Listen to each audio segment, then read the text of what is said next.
I shall go to my lecture. And it will not include the booster housing, which Stokomomo so joyously put on the page, rhyming it with Peter Tabore's scheme. And there's a reason for that.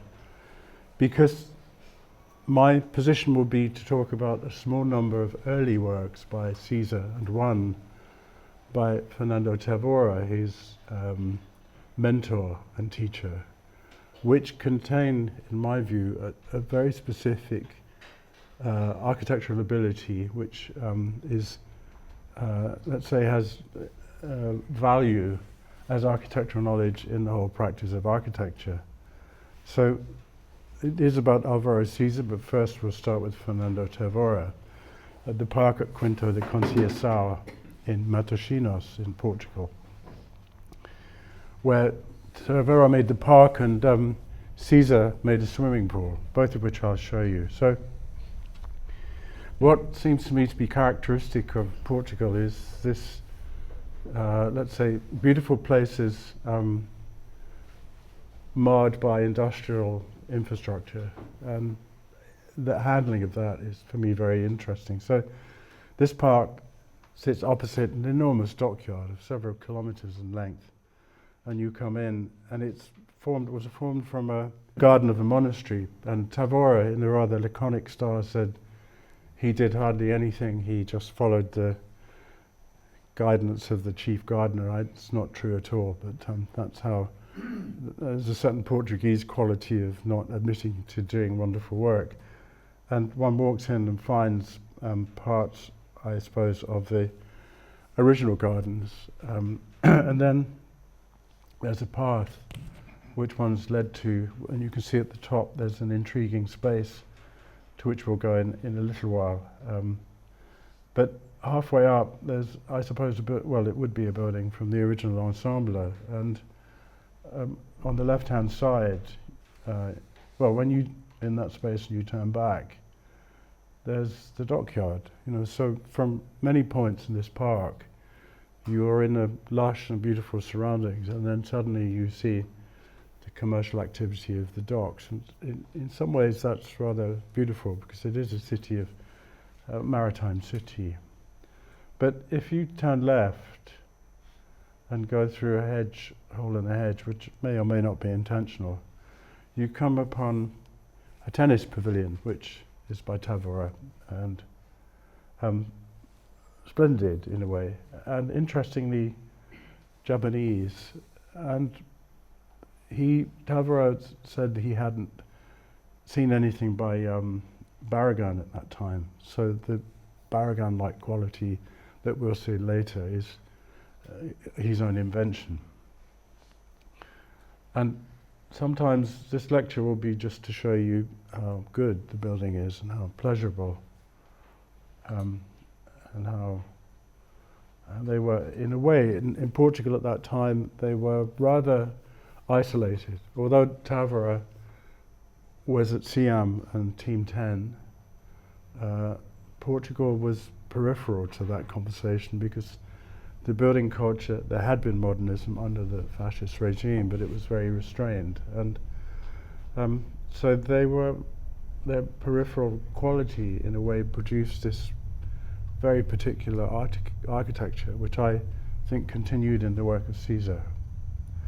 And when you go into the pavilion, it has this wonderful floor of quarry tiles and white marble, and you see back to the place where you came up, and this quite often happens in Siza and Tavora's work. The route that you take allows you to see where you were,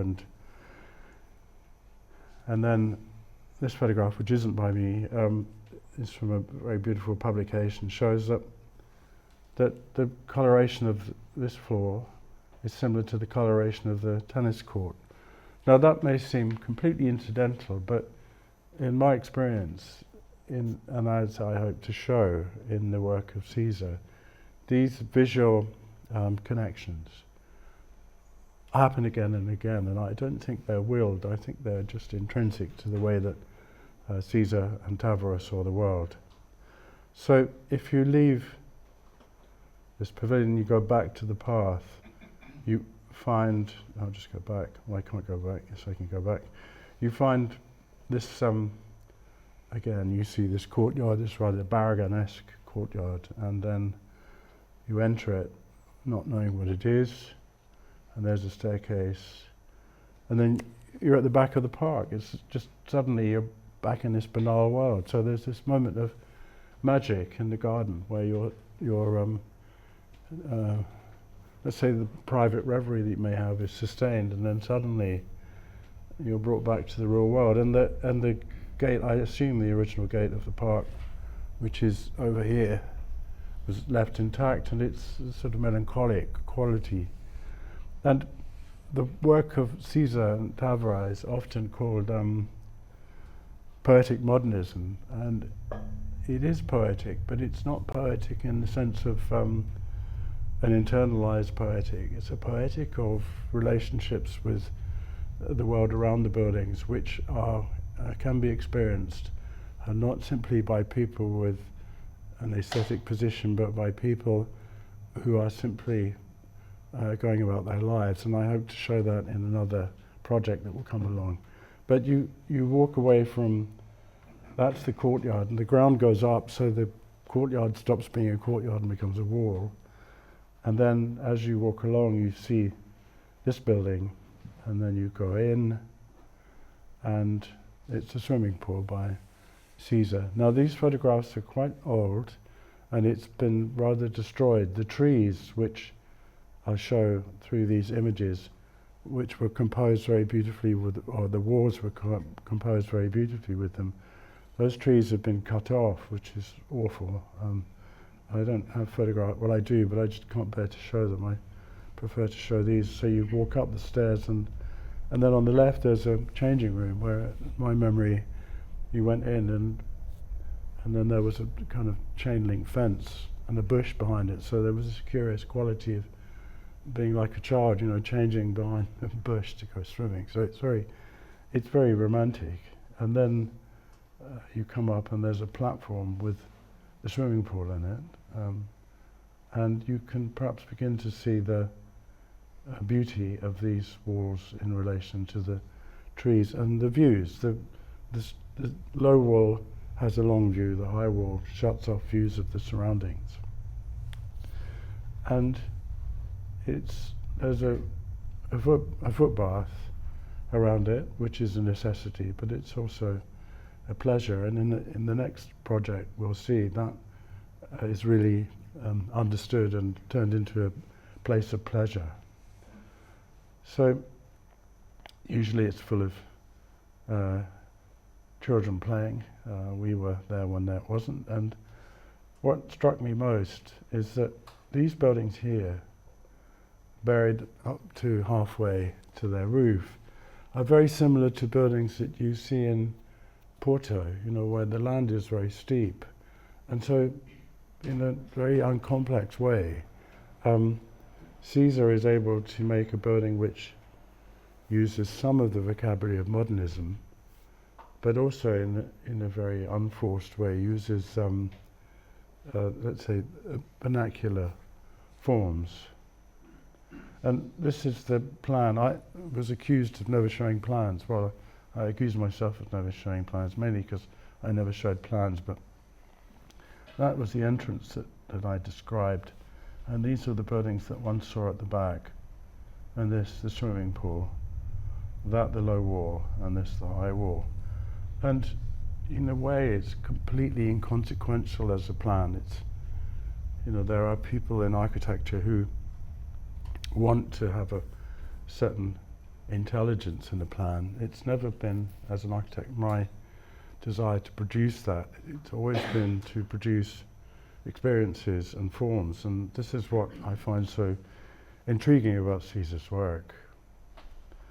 Now the next project really was Siza's first individual project, and it's at Leca da Palmeira. It's I have to remember the name.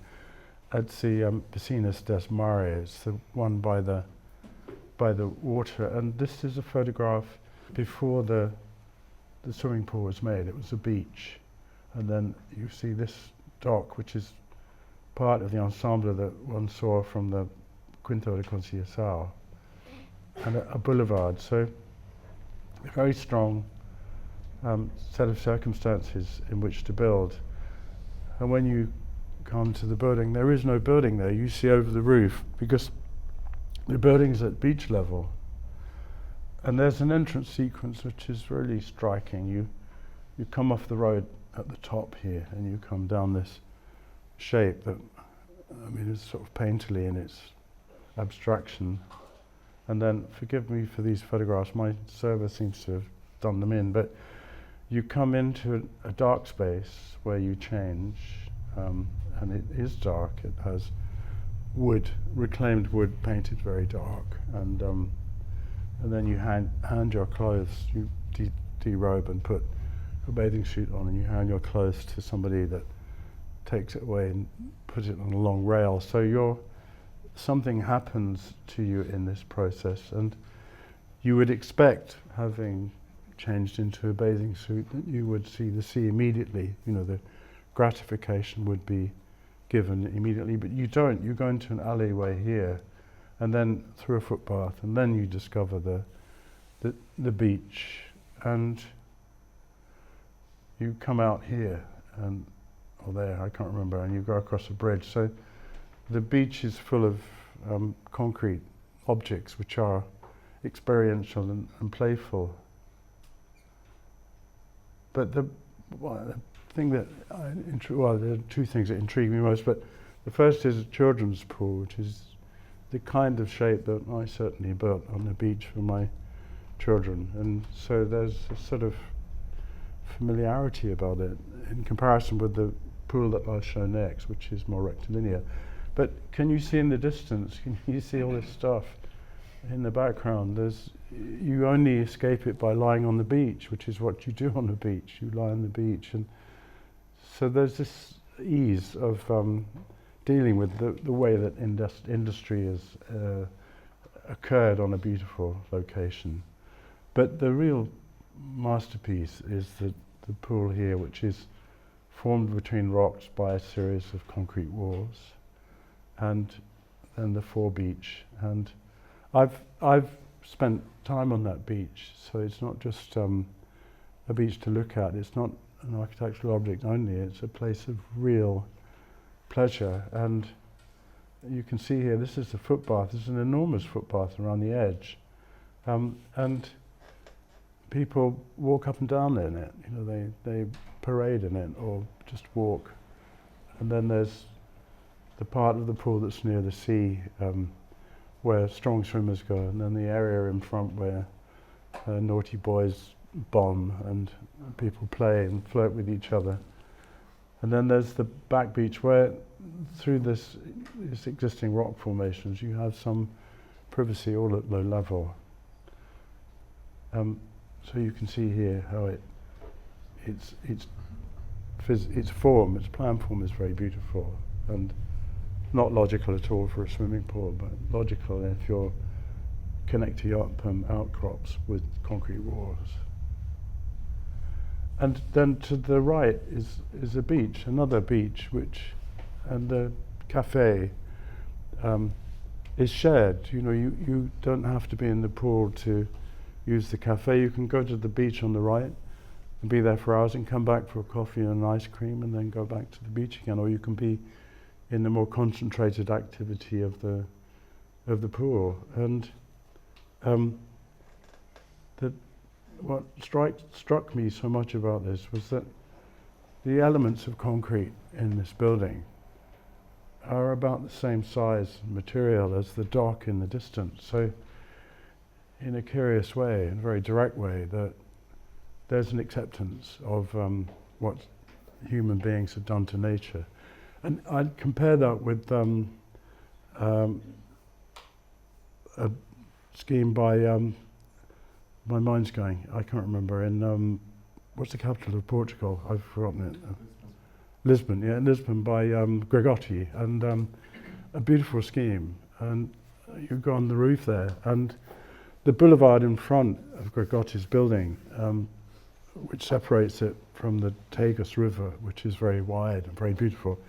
has a train running down the middle of it. So to get from one side to the other, you have to go under an underpass. And when you go to the roof of the Gregotti building, to the restaurant, the building masks the fact that there's a train, you know, that you see the lawn, the terrace, and the Tagus. So it's an illusion of the Garden of Eden, but that's not so here. There's an acceptance of what human beings have done and how it could be addressed. But to finish on this, what I want to recount is how you come from the boulevard, from a bus or a bicycle in your daily clothes, and then you are taken down below the road, and your side vision is cut off, and the changing room through its darkness is a place where you become something different, and eventually you end up in the sea, naked and more like a sea animal. So there's this extraordinary quality in my observation. And again, this is the pool the big pool is, it's disappeared. The big pool is at the bottom, and the buildings are very long. You know, the plans rather extraordinary. If you only studied it in plan, you would imagine a completely different building, but it's a building which gets its power from what it does to the surroundings. You know, on the left-hand side there's the adjoining beach. In the middle there's the beach next to the pool, and then to the right is the children's pool. As I said earlier, the choice of these projects is to say to you the observations that I've made and still hold to, having seen these projects for probably 20 or 30 years.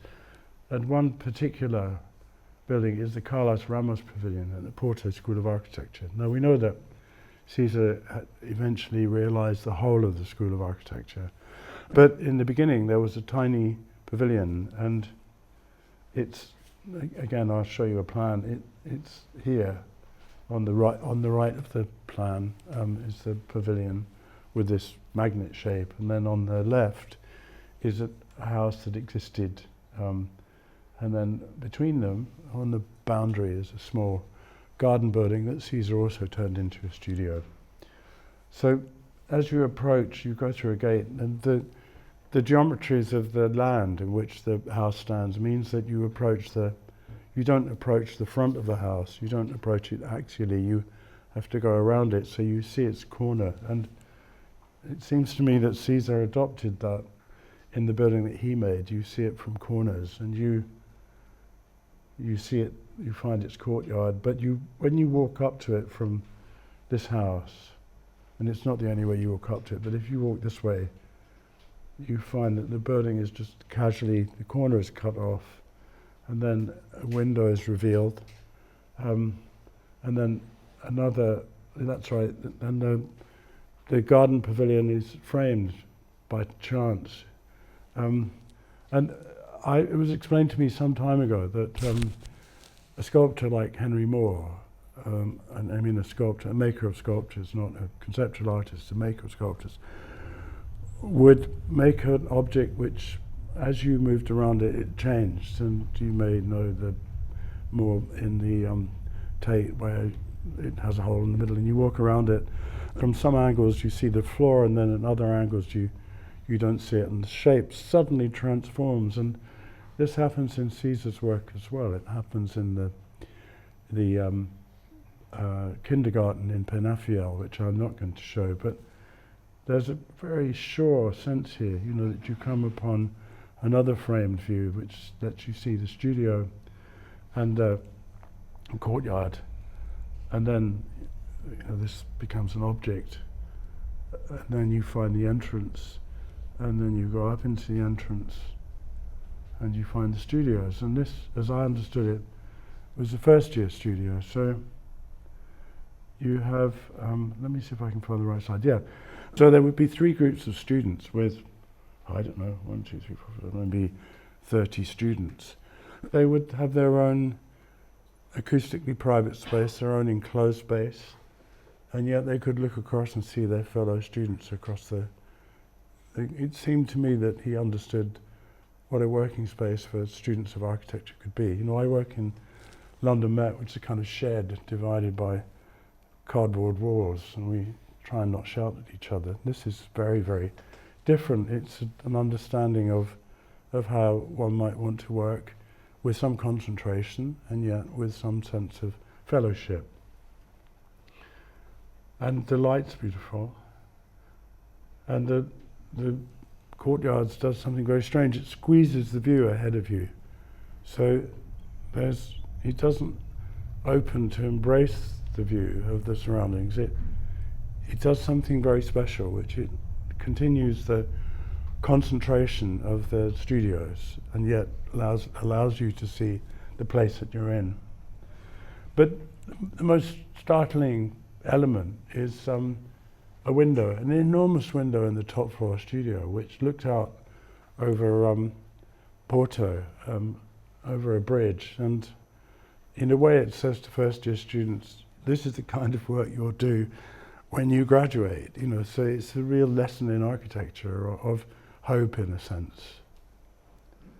This, I think, is the last project. It's a bank in Vila do Conde, an inland town near the other projects. And when you come into the town, there's a Roman aqueduct, and that plays a part in Caesar's building somehow. And it's shockingly abstract.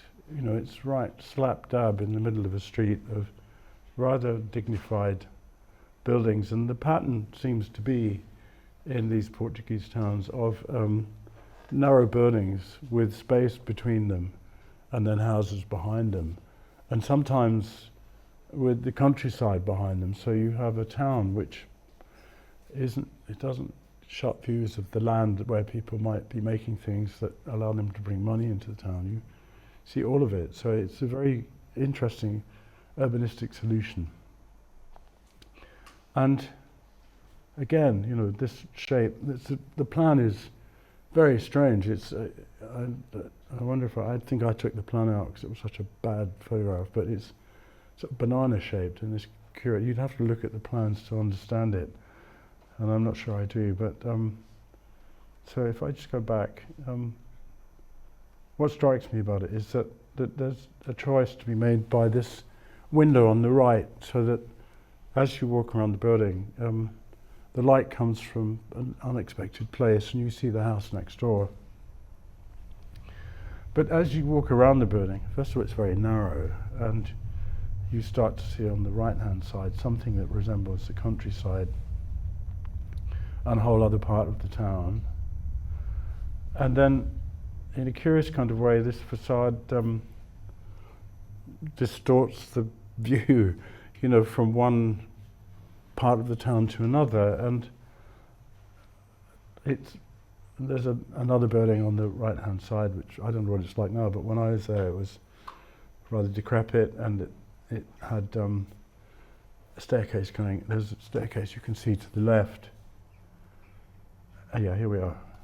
And inside the building there's a staircase, so you have this synergy. The staircase is necessary because there's two levels in the building, but to make it visible, to make the two visible, is a real gesture of continuity with the fabric of the town. And then what struck me about this, and I hope it's still like this, is that the people who work in the bank, you might assume, are the neighbourly or know the people that are on the other side of the counter. So there's this sense of community of people doing business with each other in a view of town. So there's this wonderful sense of, let's say, the development and sustenance of a social idea. And I think this might be the last slide, but no, it's not. So that from that point you see the window on the right, but perhaps more strikingly you catch a glimpse of the aqueduct, you know, so the shape of the building and the shape of the counter and the aqueduct are all in a way, in a visual field, which I find very, very exciting. And it's, just to say again, it is extraordinarily abstract, and yet at the same, and here it's at the reverse view of it. But it's somehow at home with the buildings around it, including this building, which was obviously quite new vernacular building.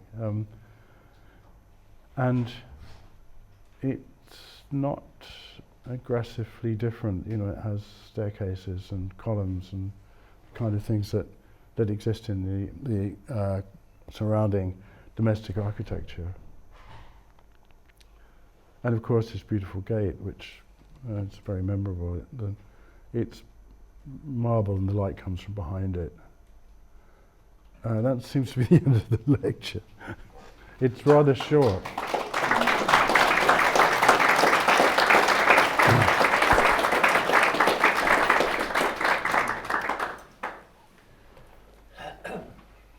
I have been giving very short lectures lately. I don't know why. It seems to be popular. I'm quite happy to take questions if there are any. Do you want me to handle the questions? Emma will handle the questions. I'll handle your questions. Emma will come and strong-arm you unless you ask a question. They don't have to be questions. I could leave and have a dildo question. Hello. When I visited Caesar's building, can you hear me? Sorry, no, not at all, sorry. When I visited Caesar's buildings in Porto, what struck me was that there's something quite mannerist about his work. Do you Could agree be. with that? It's mannerist or mannered. Mannerist in the sense that you get these kind of sudden sort of unexpected overscaled things, Yes, or kind of sort of relationships that are quite surreal in a way, sort of between what you see from one space to another. No, I don't discount that at all. I think it's not something that I have felt, you know, so my lecture is rather in a certain place, but yes, I think you're right. He's willing to make form, and sometimes it doesn't work and sometimes it does. The later projects are rather strange, I think. But yes, I think it would be, you know, he's... Surreal maybe is the better word. I'm sorry? Maybe surreal is the better word. It could be, but do you have some examples? We could have an interesting discussion with you. The Serralves Museum. Yeah. Some of the kind of, like you get these really huge doors, and then you get these funny views into a sort of shape in the outside. There's something very surreal about the relationships he's making in space. It's interesting because the Mannerists were concerned with a reaction to classicism, weren't they? They were concerned with the type of expression which the religious bodies in Rome tolerated, and but there was none of that for Caesar. So I wonder, was that simply his architectural taste, or was it? Was there some other motive? I wonder. What do you think? Do you think he was just making the forms he liked, or was there some other thing that he had in his mind? Well, no, because it's interesting when you talk about it. Yeah. Because you see things that I would say are particular to your own perception about it. Like, yes. You know, you make these relationships with, say, the aqueduct in the distance. Yes. Yeah. It's very much an architecture you have to experience to understand its richness in that sense, because it's about how you interpret it as well. Well, I put this forward, that a great piece of creative work, let's not call it art, has the ability to stimulate different views in different people. And what I've taken from it is a form of architectural knowledge about associations, which suits my work. I mean, the Liston Gallery has these connections, and you know, it's something that I've thought about And it was reinforced by seeing Siza's work. So what I take from it is partial, but I'm unashamed in that. I think that great work gives lots of interpretations to people, and Khan can be monumental for those people who want that, and it can be extraordinarily associative if you want something else. But thank you for that point. I mean, it's very interesting. I won't be able to weave it into a lecture because I don't know enough about mannerism, but maybe next time we give a lecture together where you say, no, I disagree with this. This is a mannerist piece of work. Are there other questions that we could take? He was born in 1933, wasn't he? So he makes him 90 now. Yes, that's right. He used to know. And it's a very, I'm sorry, it's a statement first before a question. He's of that age, and his career, he's done an enormous number of buildings. I mean, you didn't touch at all any private houses that he'd done. Yeah. And that's probably because private houses of that generation, compared with previous generations, didn't have large collections. But over this period of time, he has done a large number of houses, and there are people who've categorised them. And there are ones that sit on individual plots, and there are ones that are around courtyards. And it's the ones around courtyards that are quite fascinating, because Tony showed us the school where the building becomes very, very narrow. Well, he's done all sorts of things with courtyards. I think for his brother, he did a house where the courtyard shrinks to almost nothing. And that when we're to try and it's difficult to experience the houses because they're continental, but he's continually done different things within them. I think using a term like mannerist is not really appropriate. He's incredibly curious and incredibly determined in the relationships, I think, which is what Tony's been describing to you. So I haven't asked a question. Well, I think it's the time for observations as well as shared views rather than questions. But you said that he was modest. We had the pleasure of working in a scheme in the Netherlands 20 years ago where Siza had a building, we had a building, and a whole host of other people had a building. And there was his building, the north side of his building looked onto our building, and we made buildings with big balconies so you could see around Siza's building, And the windows on the north side were tiny in Siza's scheme. And in Holland you had an urban designer and a supervisor, and the supervisor was there to ensure that, as far as they were able, that all of the schemes abide by some of the rules. And and the urban designer said to the supervisor, who was a friend of mine, can you say to Siza that he should make the windows on the north side bigger, And my friend, Jeroen Gerst, who had been executive for Siza's buildings in The Hague, said, Professor Siza, I hope you will accept that I'm your biggest admirer. And Siza came up to him and said, I hadn't noticed. And he came out of this corner like an old boxer and went, bang, and then became nice again, So he's not a modest guy. He knows what he wants. He knows how to get it. That's just a bit of raconteur stuff. More questions or comments? All right, another comment. Another comment is drawing. Is thinking through drawings. You didn't show any of his drawings, did you? Freehand drawings. I don't. This is a very partial lecture focused on certain issues. So you're right, but I don't. I mean, the drawings are wonderful, but for me, they're something else. I can't really relate them to the buildings, to be honest. But so a lot of them are studies of other people's buildings. Really? Yes, I mean, there's a marvellous drawing he did of Corbusier's little house for his parents. The upstairs room at the back with the table raised up and staircase coming to it.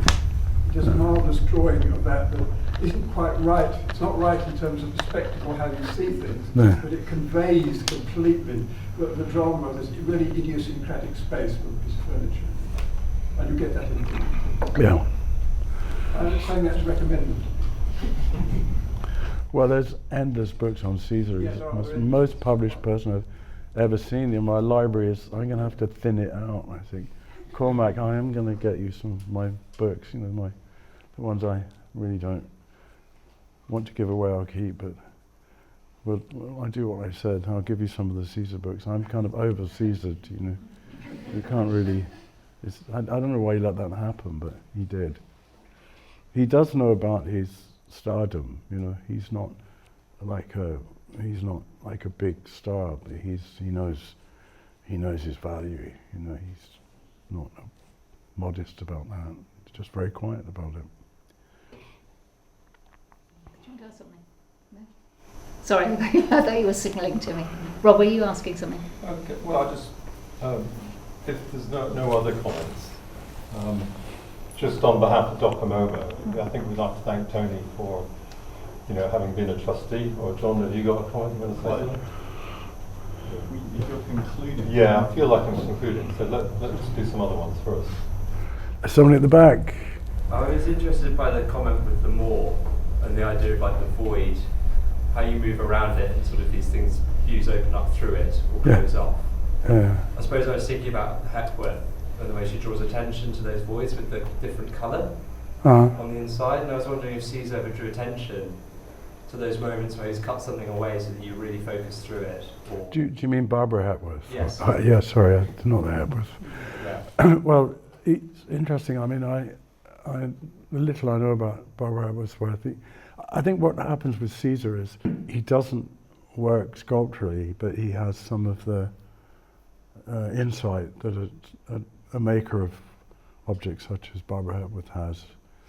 I mean, sculpture's, of course, completely different. You don't use it. It's just something to look at and experience. But, with Caesar's work, it's a building of use. I mean, I didn't show it, but the nursery in Penafiel, as I remember it, it's up on a hill. And when I was there, the town was being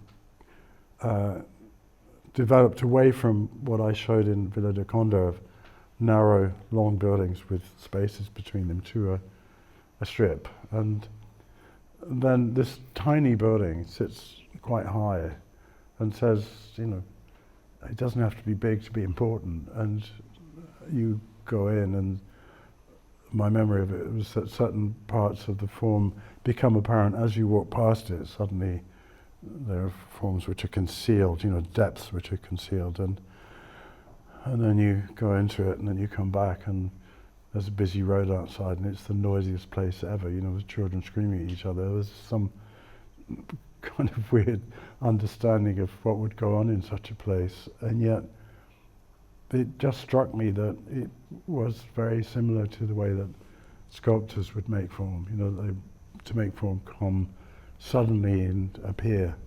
And most architects, most of us don't do that, and we make buildings which you can understand from every angle, but Caesar does do that, and that's a great talent in my view. I have a sort of comment which I want to try and turn into a question. It can be a comment. It doesn't have to be a question. I found it really interesting. I found it really interesting, quite clever, and very clever, the way you decided to say that you don't normally show or focus on plans.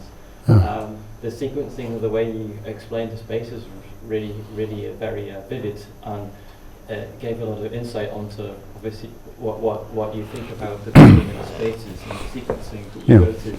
And I just want to say that I quite like the juxtaposition you drew between the Fernando Tavora's pavilion and Alvaro Siza's pavilion, the pool changing pavilions. And then the way you then showed the plans on the screen, because you both see through both of them that you have this kind of sequence through the building where you come upon the building's almost presented in a way that's less important than the sequence of spaces that you walk through. Yes. And the building itself is an element that takes you in and orients you, and then guides you through a sequence of spaces until you, as you point out, return and see back to the building and see the route which you've taken through, and then see how the building is yet then connected back into the landscape. And it's very sort of contextual, but very interesting kind of non-obvious way of designing the building, so that the experience of having walked through the building, or the experience of having heard you talk through the sequence of photographs and the description of the space, then draws you back into the plan and how the building works. I thought that was very interesting. I was wondering if that was intentional.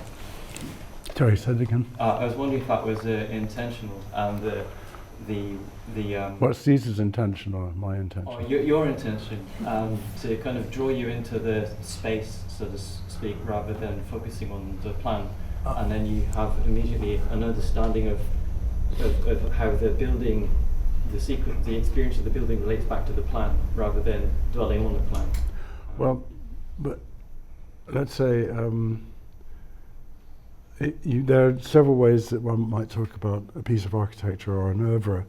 One is historically, with well-established facts, and that would be the work of an historian, or it would be the work of a different mind from mine.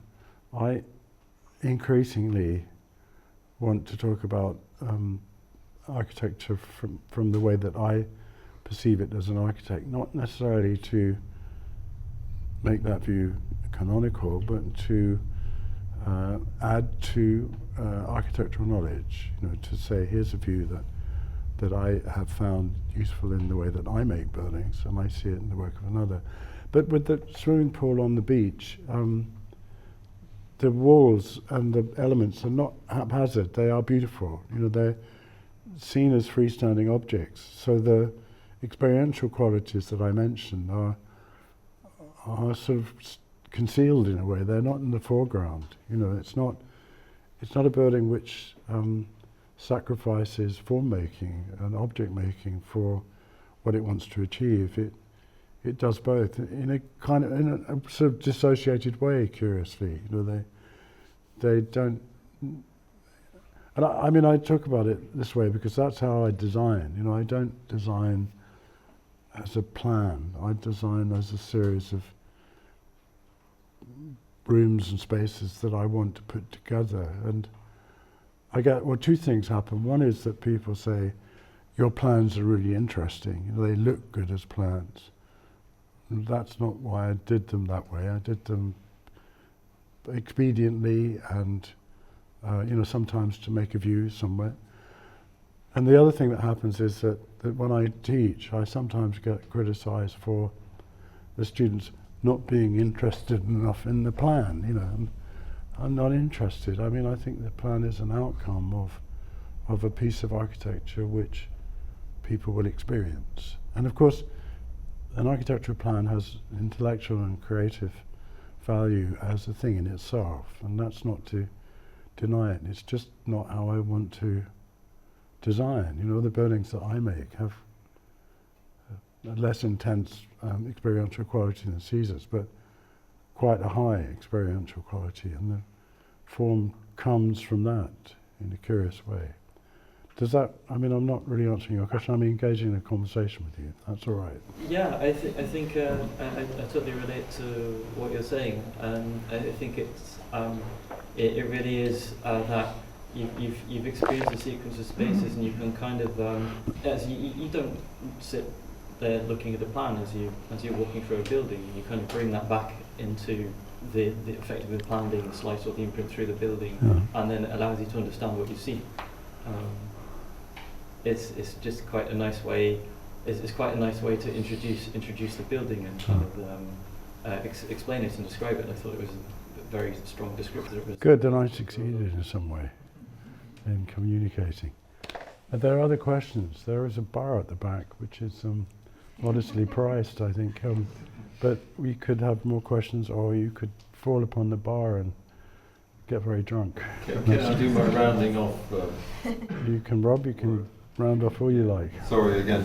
Just as it's such a good public occasion, I think Docomo would like to thank Tony for his efforts over quite a few years now as trustee, either behind the scenes, giving support and direction, and also more publicly at events like this, and also plugging membership from time to time.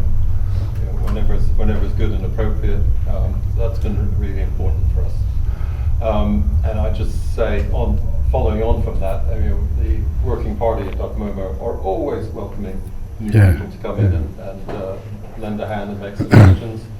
And also, we will more formally be making a call for trustees in the not too distant future.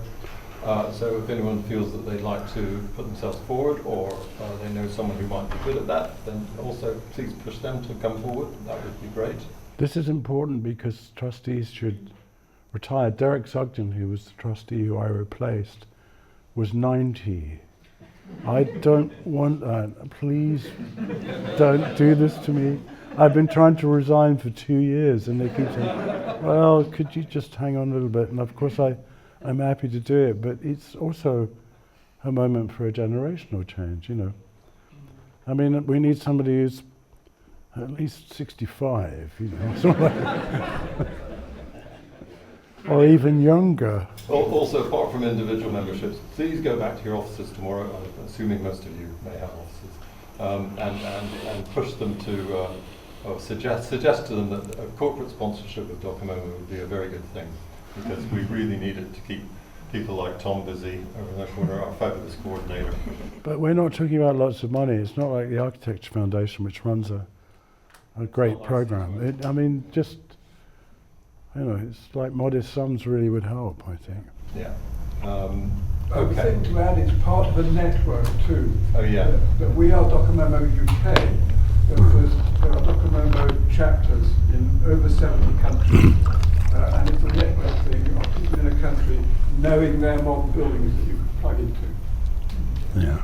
Okay, so just to round off, next event is a talk on Peter Tavora, at University of Westminster on Marylebone Road on the 15th of November, and see you there, I hope. Well, Tavora was from that period where significant architects worked in local authorities. That's unthinkable now. But that was an honourable course. People like Neve Brown were local authority architects. These people... He worked in a local authority. He worked for Maston, didn't he? And for Goldfinger. All right, destroy my argument. Go ahead. Feel free. The bulk of his work was at Camden. He was a colleague of Neve Brown, and the less well-known one. But he was a refugee from the Russian invasion of Hungary in 1956, and made his career here. And there will be several people speaking. He died earlier this year, aged 83. So there are several people speaking, including Mark Swennerton, who wrote the definitive book about Camden housing, of which one chapter is devoted to Peter Tavora and his work. So if you're interested in all that, please come along on the 15th. But it's not just history. I mean, the Alexander Road and the Golden Lane Estate are places where younger generation designers really want to live because of their social idea, That's right. And so that will contextualize them. It's not simply historicist, it's about reviving that level of interest. You look like you're going to ask a question, but maybe you're not going to ask a question. Yeah. All right, I don't mean to embarrass you. You don't want to ask a question. The bar is open.